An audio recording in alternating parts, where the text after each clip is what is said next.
کبھی سوچا ہے کہ ایک ناممکن لمحہ جب وہ ہوتا ہے تو اس کی آواز کیسی ہوتی ہے؟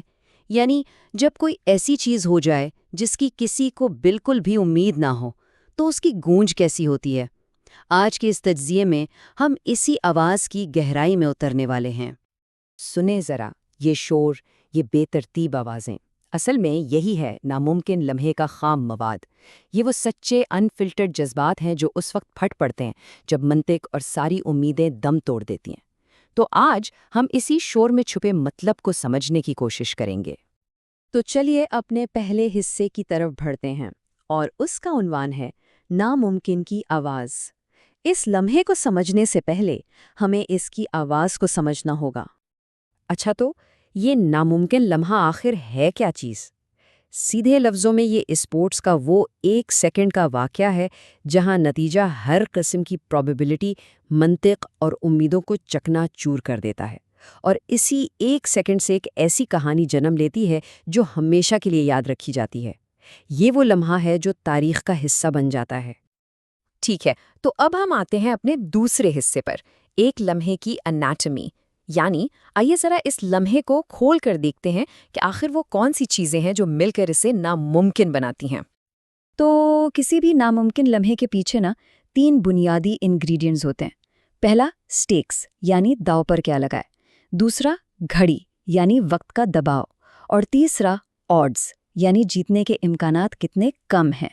جب یہ تینوں چیزیں ایک ساتھ ملتی ہیں تو ایک ایسا ڈرامہ بنتا ہے جسے کوئی بھلا نہیں سکتا۔ تو سب سے پہلے بات کرتے ہیں ہائی سٹیکس کی۔ اس کا سیدھا سا مطلب ہے کہ داؤ پر بہت کچھ لگا ہے۔ نتیجہ صرف ایک گیم کا نہیں ہوتا، بلکہ پورے سیزن یا شاید کسی کھلاڑی کے پورے کیریئر کا سوال ہوتا ہے۔ جتنا بڑا پریشر، اتنا ہی بڑا وہ لمحہ بن جاتا ہے۔ دوسری چیز ہے ٹک ٹک کرتی گھڑی۔ یہ لمحہ ہمیشہ تب آتا ہے جب وقت بس ختم ہونے ہی والا ہو، غلطی کی کوئی گنجائش نہیں، کوئی دوسرا چانس نہیں ملنے والا۔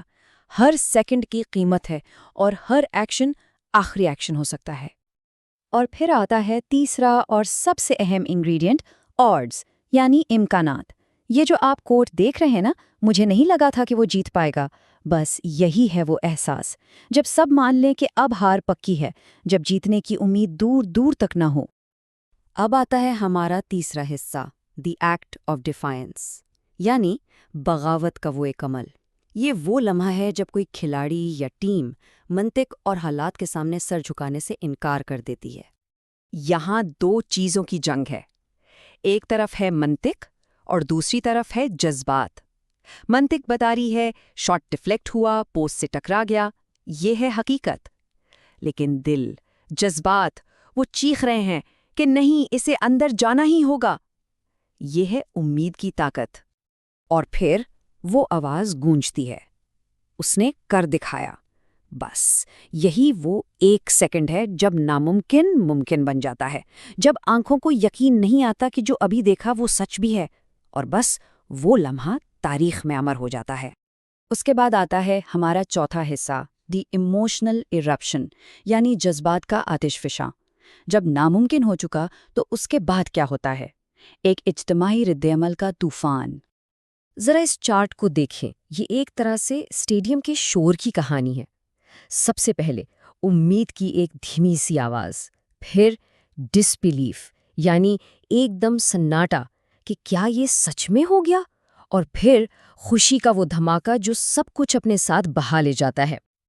اور اس کا ثبوت بھی ہمارے پاس، جو اصل آڈیو ہے نا، اس میں صاف سنائی دے رہا ہے کہ کچھ فینس کھڑے ہو کر تالیاں بجا رہے ہیں اور او مائی گاڈ کی چیخیں گونج رہی ہیں۔ تو یہ صرف شور نہیں ہے، یہ ایک شیئرڈ ایکسپیرینس ہے، ایک اجتماعی احساس ہے۔ اور اب ہم پہنچے ہیں اپنے آخری حصے پر۔ آخر یہ لمحات اتنے اہم کیوں ہیں؟ آئیے ذرا ان کے لانگ ٹرم امپیکٹ کو سمجھتے ہیں۔ تو سوال یہ ہے کہ آخر وہ کیا چیز ہے جو کسی ایک لمحے کو امر کر دیتی ہے؟ ایسا کیا ہوتا ہے کہ کچھ واقعات ہماری یادوں میں ہمیشہ کے لیے گھر کر جاتے ہیں؟ اس کی کئی وجوہات ہیں۔